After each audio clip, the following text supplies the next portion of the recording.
Hello everyone and welcome to Weekly Plug-In. This is our very first episode. This is a show where we talk about video games and TV shows, franchises, movies, and politics. And the people that we hate, scourge of humanity, and devouring the bones of our enemy. No, God! No, God, please, no! No! No! No! And whatever other topics that we deem necessary.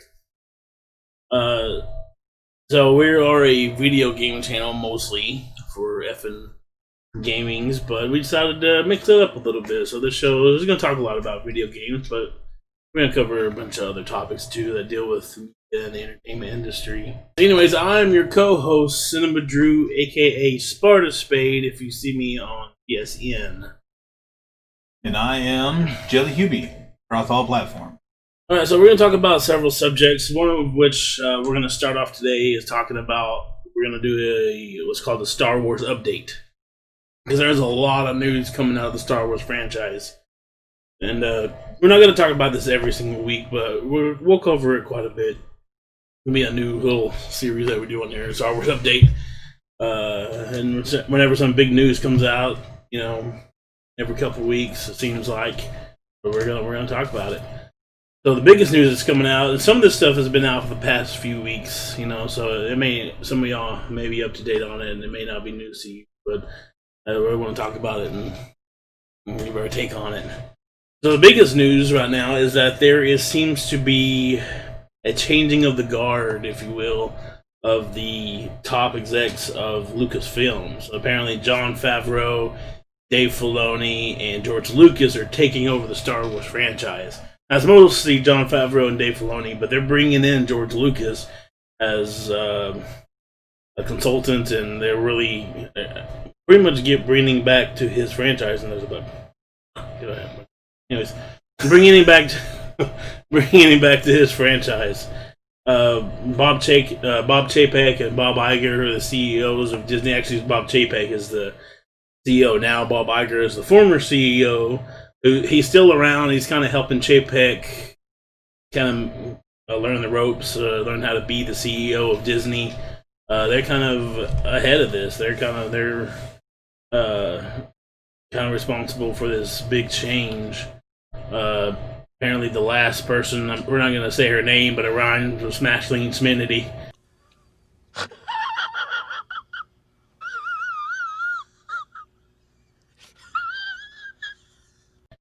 And apparently she's pretty upset about this. But Chapek, they don't like the way the franchise has been handled, so they're changing it up a little bit.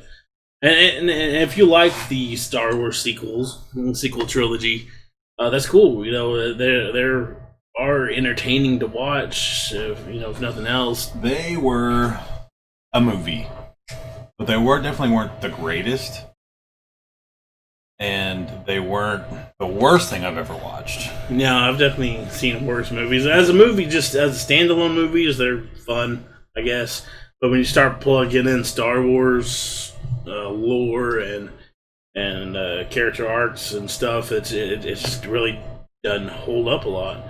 I just got finished. I've watched the entire series, Star Wars cinematic universe, television universe, from beginning to end. And when you do that and you get to the sequels, you start kind of seeing how some of the stuff doesn't really add up. Apparently, she still has the title, but it doesn't really come with authority. It's all gone to Favreau and Filoni, and those guys have done pretty amazing with The Mandalorian. I mean, I love The Mandalorian. I thought it was a fantastic series. I'm excited about the new season. Supposed to drop October. Yeah, went out in October. It's gonna be awesome. But they're happy with that, and these guys know what they're doing. I mean, Filoni, that dude knows Star Wars like the back of his hand. He knows not just the characters, he understands the lore of it. He understands even the little nuances. If you really want to see what he does when he talks about it, you should watch Disney Gallery. It's on Disney Plus, and it kind of talks. It's kind of behind the scenes of The Mandalorian, but you hear Dave Filoni really talk about Star Wars and franchise and what it means to him. And when you see him talk about it, man, there's so much passion. Yeah, it's like it's super inspiring to hear him talk about it. Yeah, and even his story about how Lucas found him, like, to quote him, he's like, "You want me to come work on what? Like, I just draw cartoons. Like, what do you want?" Yeah, and it's like a dream come true for him. It's right. It's like just a kid in a candy store, just to hear him talk about it. Toy store.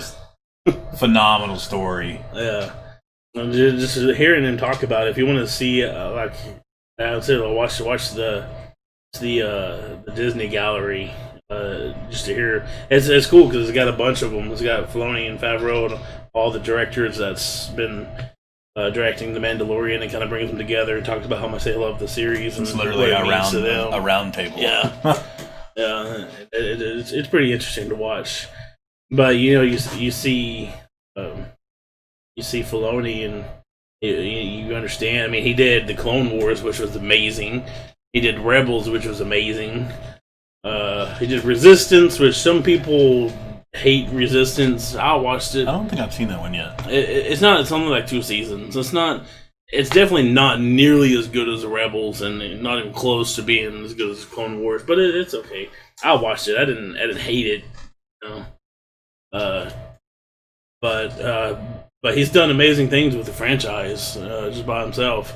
And then Favreau, a lot of people reference him as a younger George Lucas.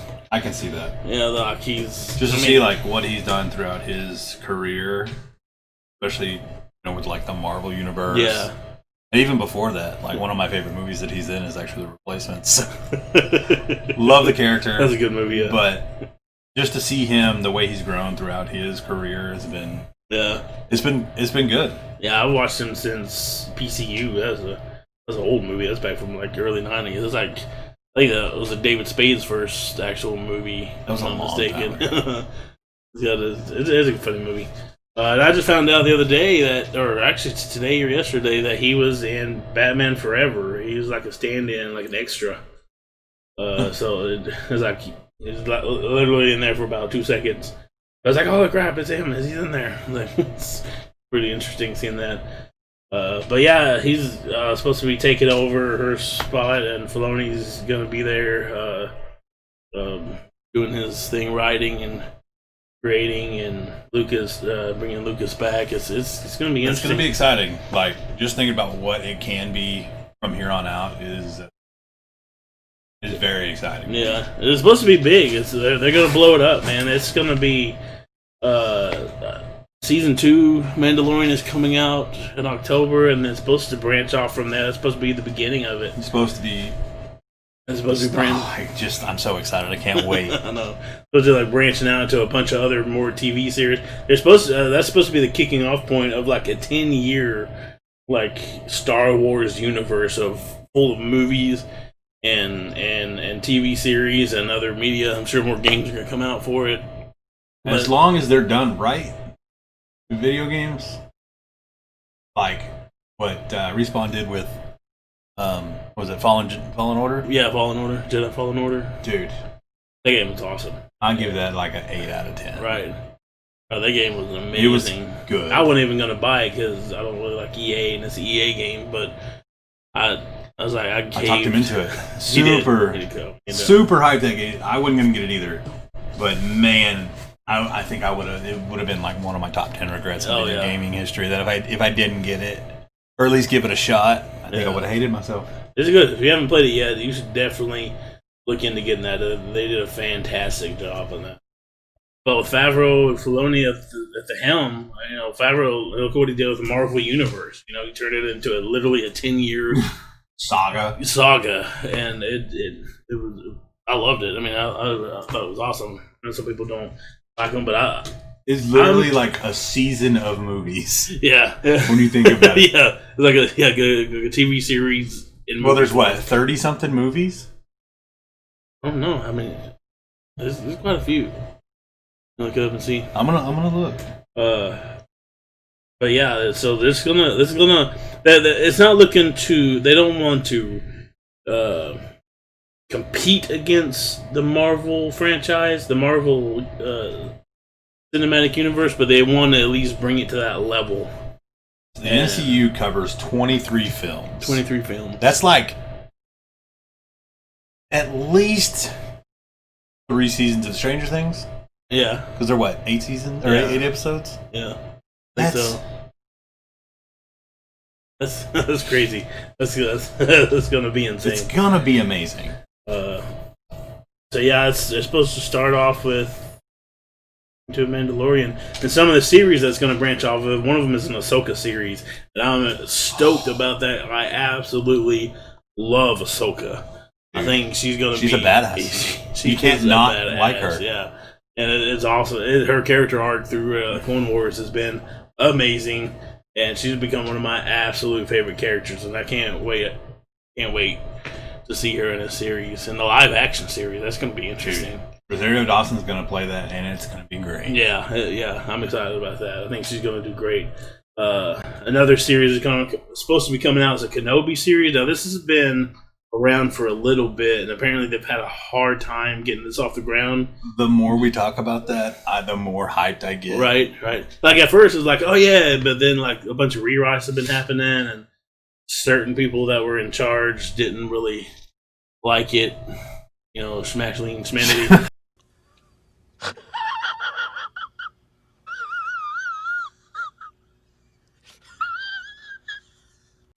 We're not going to talk about her too much because there's plenty of other channels that talk about. We're going to talk about the good things that are going to come, that are supposed to be coming out.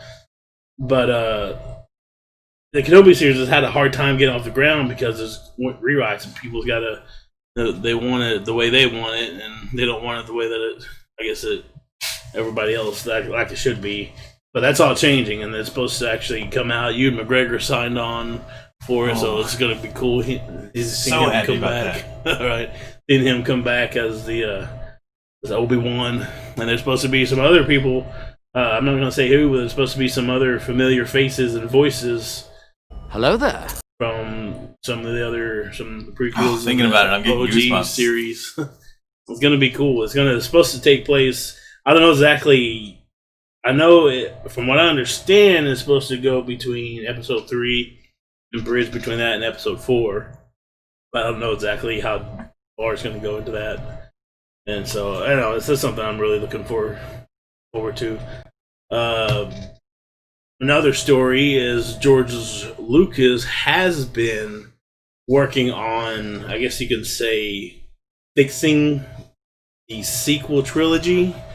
I know some people who liked it don't want to hear that, but it's supposed to be, I don't know, making it to where it's supposed to be better and make more sense and make it to where it actually fits in with the lore and the content. I can see where people would be mad about something like that. Yeah, I mean, if you got these diehard fans who've been fans since the 70s. Yeah, been for decades and been carrying this franchise for decades. 50 years almost. Yeah. It's insane. Like, I can understand how they were like, this is trash. Yeah. Looking at these new movies. I don't hate them, but they definitely could have been better. Yeah. So George Lucas has been working on these series, trying to fix them. Now, from what I understand, something that's recently come out, if it's true, is he's actually wanting to completely redo the sequel trilogy, the way that he wanted to write it. Apparently what happened was he had already had it written out, and he handed it to the people when Disney took it over. And they were like, no, we're throwing that out. We're going to do our own thing. And so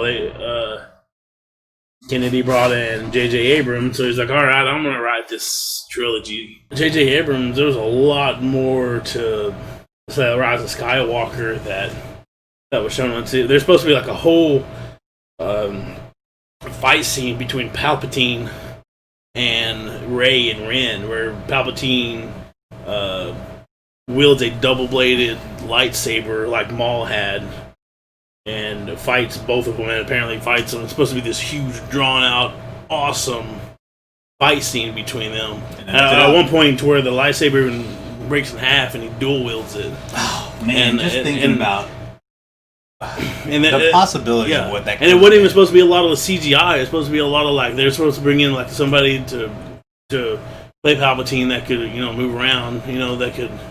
It's supposed to be this, which would have been so much cheaper than CGI. Yeah. And they were like, no. Yeah, and a particular person, I'm not going to say her name, was like, no, we don't want that. No, we're going to take that out. And not only are we going to remove it from the film, but we're going to remove it from any deleted scenes from the... And so he's supposed to come in and putting them back in. But apparently now, from what I understand, he's actually wanting to just redo the whole thing. So I guess that would make the current trilogy Legends instead of canon. How would you play that off? I mean, it could be because you have your canon branch that goes off this way that's supposed to be legit, that sticks with the lore, and then you have your Legend series that kind of goes off on its own way. And I guess this could be, if that happens, this could be chalked up to the Legend series, and then the canon would be what George Lucas works on. So we were a fan of the original, of the remake. So if they do that, branch it off the way it should be and leave what we have, where it's not necessarily canon, but would that be like a what-if scenario? Yeah, probably. That's kind of what Legends are. This could happen? Yeah, Legends are kind of like the what-if. And so I guess it would go to, I don't really know. If those of you who watched season 7 of the Clone Wars, there was a group of people called the Bad Batch. Now, they are, as the clones, of course, are cloned from Jango Fett. Yeah, they're cloned from Jango Fett, and they're supposed to be perfect. Well, sometimes it doesn't quite work out, and you have these group of people that weren't perfect clones, that they've all got some sort of deformity, and so they're called the Bad Batch, and they fight differently. They don't fight like clones. They don't take orders like clones. They're kind of a rogue group, and that's one of my favorite parts of season 7. I love the Bad Batch. I haven't seen it yet. Really? Yeah. Yeah, you got to watch it. No spoilers. It's awesome. No spoilers. But I think I have like a full season and then season 7 left. 6 and 7. But anyways, there's supposed to be a Bad Batch series of just this group. And is it going to be live action, or is it going to be? I think it's supposed to be animated in the style of Clone Wars. I think so. I'm not completely sure. I mean, this literally has been coming out the last couple of days. What was? I said it'd be a lot cooler if it was live action. Cool if it was live action. But they pretty much just announced this within the last 2 or 3 days. There's a lot of changes that are coming to the Star Wars franchise. There's a lot of news coming out, and it just seems like every few days there's something new coming out. So excited. We're going to keep you updated on what's happening in the Star Wars franchise. All right, so our next topic is something I am super excited about. It's Ghost of Tsushima that's coming out for the PS4. I got a couple days. It's coming out in a couple days. And I cannot tell you how excited I can't remember the last time I've been more excited about a game coming out. Maybe Red Dead, maybe the original Red Dead. Because I was super excited about Red Dead 2, but you kind of already knew what to expect a little bit. You kind of knew the gameplay, but the first Red Dead, when people were like, it's like GTA in Western time, like, what? That's pretty awesome. That's pretty outstanding. And then it ended up being awesome. That's how I feel about this game, dude. I don't really fully know what to expect. I've been watching a little bit here and there. And I've been kind of keeping away from any kind of spoilers or anything like that. I know enough that I want it. Yeah. And that I really want it. But I don't know enough of I don't know any kind of lore around it. I don't know any kind of any kind of story, or what happens, what leads you to be the samurai, I guess. Yeah. So we'll talk a little bit about I've been doing some research about stuff that's going on and a little bit about it.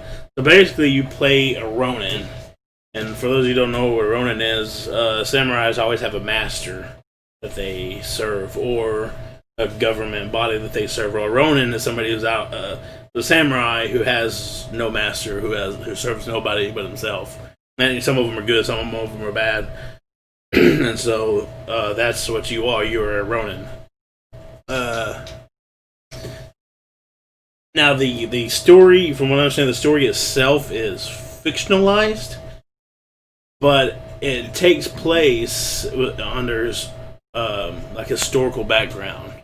It's when the Khans invaded, right? Mongoloids. Yeah, that's right. The Mongols. It's the Mongol invasion of like 1274. I believe I think there's, from what I understand, there was 2 invasions.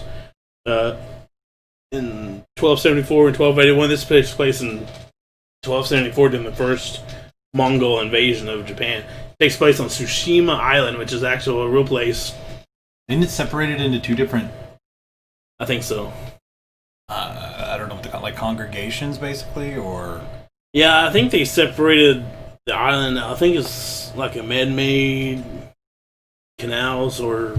Yeah, rivers or something like that. Canals, that's right. I don't know why they did that, but this is back when it was all together, and so you're basically playing in that backdrop in Tsushima Island when the Mongols are invading, and so at one point you have to kind of decide with honor, where you kind of stand your ground, you almost like you renounce yourself, and you fight them face to face, like a true samurai, a true samurai. And you gotta fight these Mongols. I did a lot of history, a little bit of quick history. So the Mongols were founded by Genghis Khan. And this is quite a bit after, and it's ruled by Kublai Khan. Kublai Khan, I may be saying that wrong, I apologize. So I don't know if you're gonna go up against him himself or just a group. That'd be cool if you actually get to fight it. It would be awesome. awesome. To go up against Kublai Khan, the dude himself. But anyways, like, you get to decide. You get to decide if you want to face them honorably, if you want to sneak around and hide in the shadows and attack people from the back, and jump people. And either way, it's pretty cool. If you fight them honorably, apparently you can even bow to them after you defeat them in honor. See, I'm worried. I am garbage at stealth playthrough. Oh, really? See, I am just terrible at it. Like, I always get caught. Yeah. It's like I overthink everything, and whenever I finally do get to sneak around, I end up screwing it up. It's 9 times out of 10. What's cool about this is they actually give you can have weapons that help you with any way you do. Like, if you go stealth, you can get thrown down. So if you do get caught, you can still fight, I guess. You're not just helpless. The coolest thing about this is that this game is heavily influenced by Akira Kurosawa movie. Akira Kurosawa is one of the old school samurai movie directors. So he's like, the bar was set with him as far as samurai movies. I actually watched a couple of them this weekend. I watched Seven Samurai, which is amazing, and that's like, if you've seen Magnificent Seven. That's where Magnificent Seven got their. But the I can't say his name. What was it? Akira Kurosawa. Yeah, I can't say that. But his movie is probably definitely better. I mean, yeah, it's definitely it came out first. I mean, there's a lot of Western movies that are heavily influenced by Kurosawa. So like the Magnificent Seven, which I love too, which is great. It was good. I enjoyed it. Yeah. Another movie was Yojimbo. That's another one that I watched. It was awesome. It's this Ronin who arrives in this small town where there's 2 competing crime lords that are constantly at war with each other, and they can't quite get the edge on each other. And they're both deplorable, but they're all trying to fight over who gets to control this town without actually fully going into war with each other. And so he comes into this town and he shows some skill, and they're both are trying to get him to be their bodyguards. There's a movie that came out a few years ago called Sukiyaki Western Django, and it's kind of the same sort of premise. But the thing about Kurosawa, what makes this game about him is if you watch Kurosawa movies, it's not this sword fighting, swashbuckling, like across the room, fighting swords against each other. It's that not takes outlandish. 2 or 3 minutes to finish. Yeah, it's literally like 1 or 2 quick movements.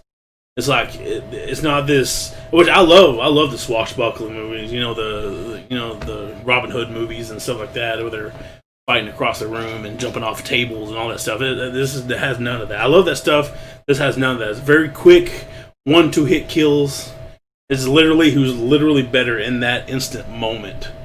And Kurosawa does a great job of capturing that. Well, this game, from what I understand, is supposed to be kind of the same way. It's supposed to be very difficult because you don't have a health bar. A couple of hits and you're dead. But the same thing with your enemies. Now, it may be more dependent on armor. I'm not completely sure about it. Sounds like they made this game specifically with me in mind. Like, I wonder what Cinemadrue would like. Oh, they'd barely like that, and doing some looking into the Mongol invasion. There's actually some today's world things that we got from that. One of the things is the word kamikaze came from the Mongol invasion. I didn't know that. This it means divine wind. So I don't know how that works into. I guess I can see how that fits into what we know as kamikazes today. I don't know if they did the same thing that we know as kamikazes, but it's crazy. I didn't know that. Another thing is one of the earliest cases of gunpowder being used outside of China.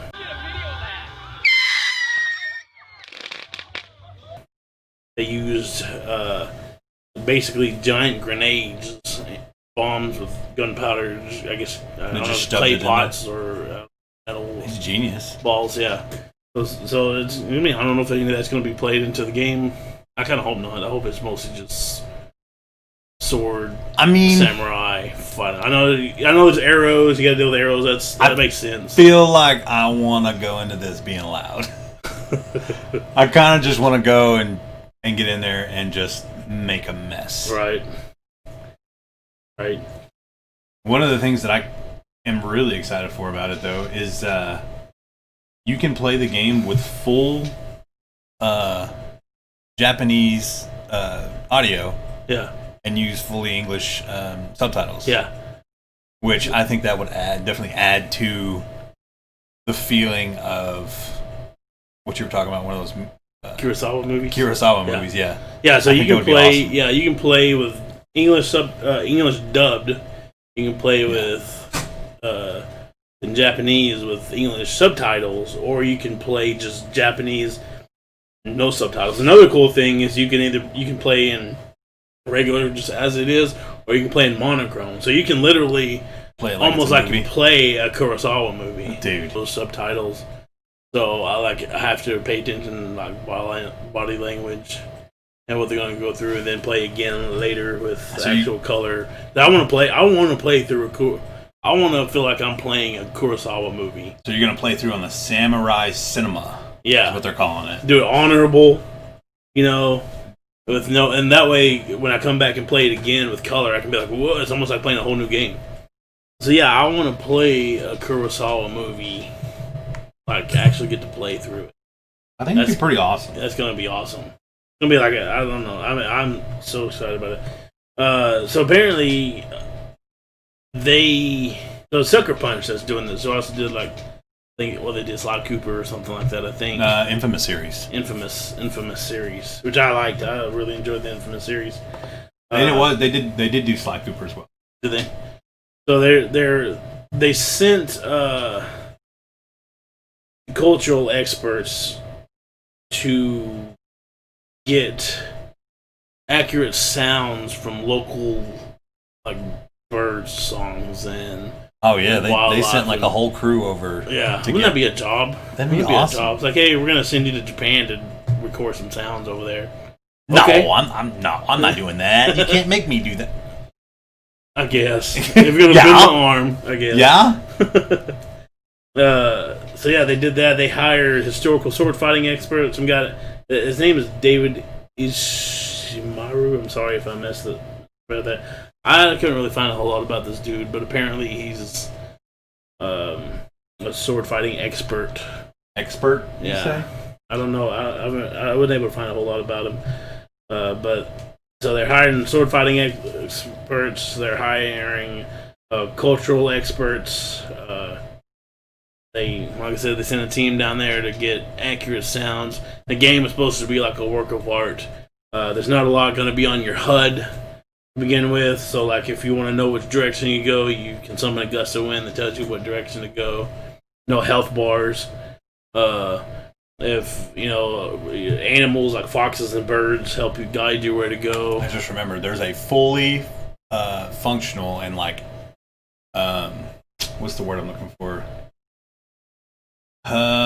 Adjustable photo mode. Yeah. It's like you can change the wind speed and direction, the background soundtrack, so you can get some awesome, like, you want to take like some short films or whatever of it, or just like some really cool dynamic snapshots.